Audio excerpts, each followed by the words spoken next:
quero chamar ao palco, por favor, o presidente da Fundação Palmares, Sérgio Camargo, Wesley Ross, pastor produtor musical, e Jonathan Santana. Wesley, em que o movimento negro te ajudou durante a tua trajetória de vida? Absolutamente nada. O negro, no sentido histórico, a história de aprisionar, de chicotear, de amarrar no tronco, vendeu para o negro que ele é um escravo. E essa facilidade de aceitar a escravidão é se submeter a um governo de esquerda. Porque é escravizar a mente, já que não pode mais amarrar os punhos, não pode mais amarrar os pés. Então vamos escravizar a mente. Os negros não são pets da esquerda, não estão na sua coleira. Uau. Isso é algo que ocorre, isso é algo muito restrito. Uma parlamentar negra levantou que tinha que ter mais verba de campanha para o candidato negro. Ou seja, não basta saber se ele tem um projeto bom, se ele é um bom político, mas por ser preto ele vai ter mais dinheiro para verba de campanha do que o branco. Não me importa se ele faz um bom trabalho, basta ser preto. Esses negros vitimistas e ressentidos, negros rancorosos, negros que partem para a propagação do revanchismo racial, da reparação histórica, que não faz sentido algum. Esses negros que vivem numa espécie de gueto cultural, sob o domínio da branquitude marxista, que foi quem criou todas essas ideias absurdas, esses negros não são representativos da população negra brasileira. Nasci numa favelinha, um barraquinho de madeira, não vim de berço de ouro, sofrido, batalhador. Um dia desse eu soltei um vídeo contando um pouco da história, a história do meu pai, quando eu vi um ministro do STF dizer que encontrou um negro mestrado, que havia encontrado, ele tinha vindo da França, ele disse que era um negro de primeira linha. Então eu contei a história do meu pai, contei a história de um pai sofrido, pedreiro, que foi da Bahia para São Paulo, nos criou a 50 metros de uma boca de fumo, e todos os filhos, inclusive eu, criamos dentro da igreja, mas convivi com a facilidade de me submeter ao que aquela comunidade me oferecia. Então veja bem, eu perguntei para esse ministro no vídeo, eu perguntei: esse senhor pedreiro, Renato Brito Souza, meu pai, é negro de que linha? Uma vez que um branco na minha rua, catador de papelão, Sérgio, ele chegou no meu portão, eu quis dar 20 reais para ele comprar uma marmitinha. E eu falei: Tadeu, pega esses 20 reais para você comprar uma marmita. Ele disse: não faz isso, cara. Eu não sou pedinte, eu sou catador de latinha. Eu amasso a latinha e vendo, eu não quero o seu dinheiro.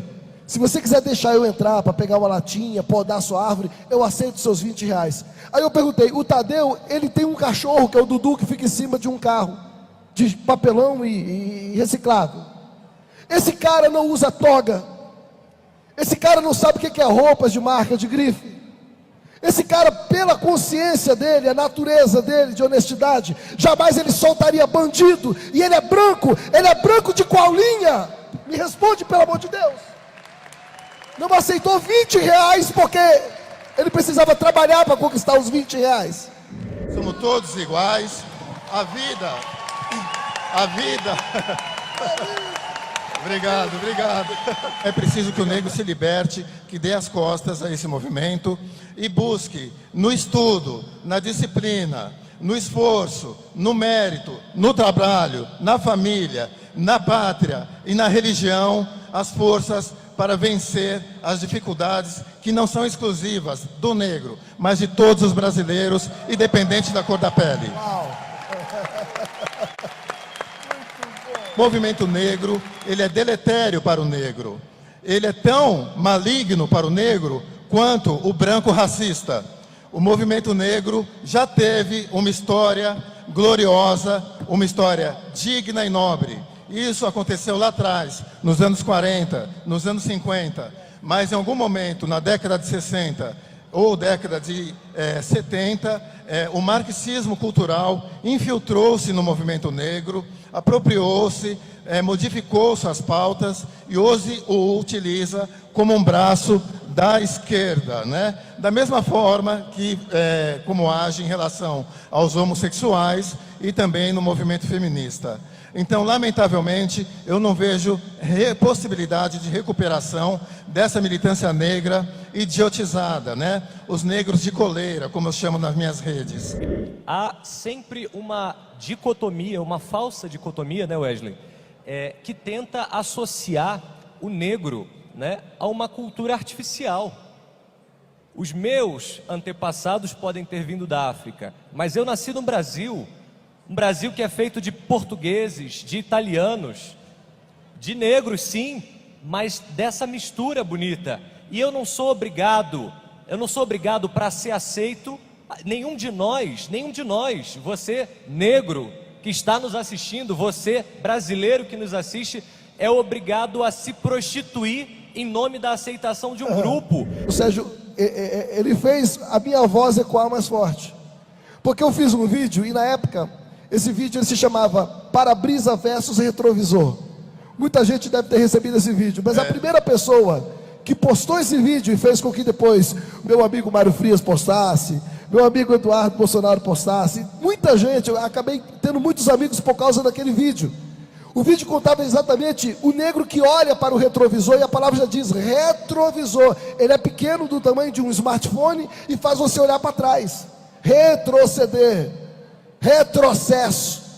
Ah, eu apanhei, eu fui escravizado, eu estava na senzala, mas onde tem um retrovisor, eu falo no vídeo, tem um para-brisa enorme para você olhar para frente. Então não tenho que vender para meus filhos, netos, bisnetos, tataraneto, a dor que sofreram. Não era eu que estava lá e não era o branco de hoje que estava lá me chicoteando. Eu não tenho que odiar o branco e criar uma narrativa de ódio em cima dessa questão de racismo para o branco de hoje. Mas eles fazem isso. E com isso eles me obrigam, então, a não olhar para o para-brisa e ter uma vida retrovisor e subir no caixão da Marielle, porque era negra como eu. Tá, mas eu não preciso subir no caixão de quem defendia maconha, de quem defendia aborto, se eu posso subir, por exemplo, no caixão de Machado de Assis, que foi fundador da Academia de Letras, caramba! Eu falo de Machado de Assis, com aquele bigodão lindo dele, que fundou a Academia de Letras, viveu numa era pior do que a de hoje, porque estava muito mais próximo da era dos escravos, e venceu.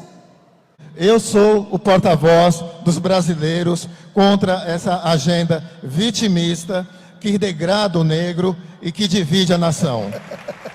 Nós somos, Sérgio, bom, muito bom. Eu vou falar uma coisa pro Sérgio, nós somos a ovelha negra da família mimizenta.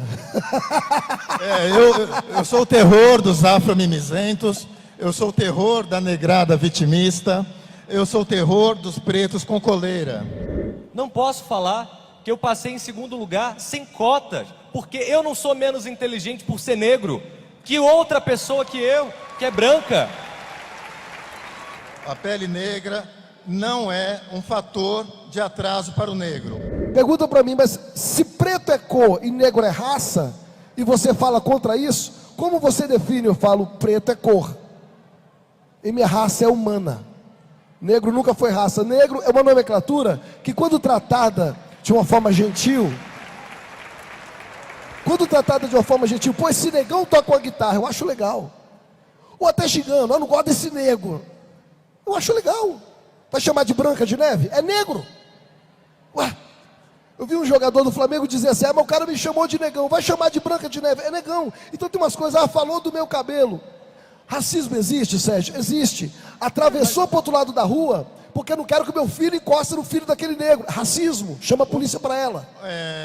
Wesley, eu acho que o Brasil não é um país racista. O Brasil é um país que tem imbecis que são racistas. Então, o racismo no nosso país, de jeito nenhum, em hipótese alguma, o racismo é estrutural ou institucional, como sustenta a esquerda. O nosso racismo, ele é circunstancial e episódico. Yes. Ele é um racismo que se expressa através de alguns imbecis, que por algum motivo têm essa mentalidade lamentável. Nós precisamos, como o Sérgio tem feito diariamente, defendendo, batendo, brigando, lutando, dizer que rótulo não define caráter. De forma alguma, somos todos iguais. a cor da pele não vincula nenhuma característica do ser humano. A gente agora tem que combater um outro tipo de racismo, que é o racismo do negro de esquerda, do militante vitimista, do militante que está sob a tutela do marxismo cultural. Eu acho que agora a gente, infelizmente, está vendo nascer um novo tipo de racismo, o racismo da vítima, um racista que não pode ser criminalizado porque é em tese um oprimido, porque seu antepassado foi escravizado. Então, ele tem uma certa imunidade para insultar o branco, e o mesmo não ocorre, não é recíproco em relação ao branco para o negro. Obviamente, eu não defendo qualquer tipo de insulto ou ofensa, mas é preciso que a justiça comece a criminalizar, a julgar, a condenar e a punir os negros que são racistas. Como pastor, eu me criei lendo a Bíblia e eu me formei por formação teológica.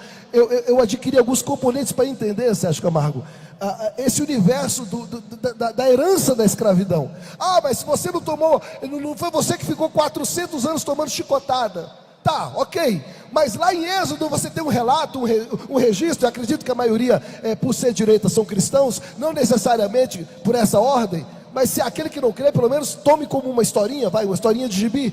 Tem uma história de escravidão no Egito, 430 anos tomando chicotada. Quem? O povo hebreu, branquinho dos olhinhos azuis. Quem escravizou? Faraó, no regime de Faraó, que ficava onde? Geograficamente, na África. Aí depois, são 430 anos, e um fato interessante, quando eles saem dessa escravidão, que nós conhecemos a história de Moisés, que Moisés liberta, eles passam pelo mar, e essa passagem ganha o nome Pessa, Páscoa. Olha só, eles comemoram o dia que ficaram livres, o dia da libertação, enquanto o negro, aqui no Brasil, comemora o dia da dor. A consciência negra, esse evento que deveria ser abolido, ele comemora o dia da desgraça, o dia da dor, e coloca na bandeira principal o Zumbi dos Palmares. Eu não consigo entender isso. Ou seja, por que eu não falo da liberdade, eu tenho que falar da dor? Porque se fosse falar da liberdade, tinha que falar de uma branca, que é a princesa Isabel. Essa é a verdade. E aqui se constrói.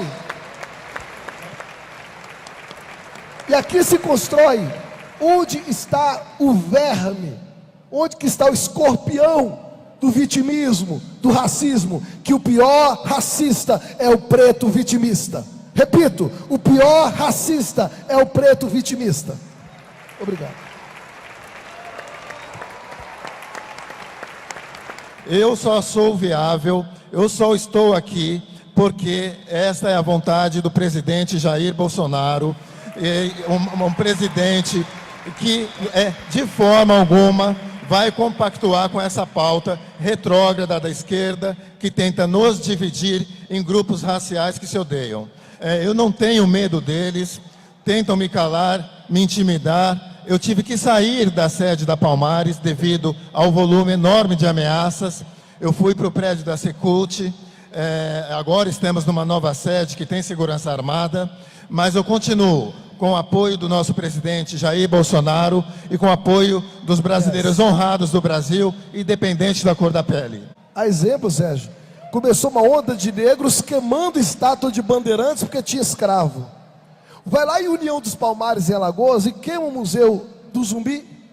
Tem coragem? Vai queimar um supermercado porque um ato eles entenderam e decidiram divulgar que é um ato racista.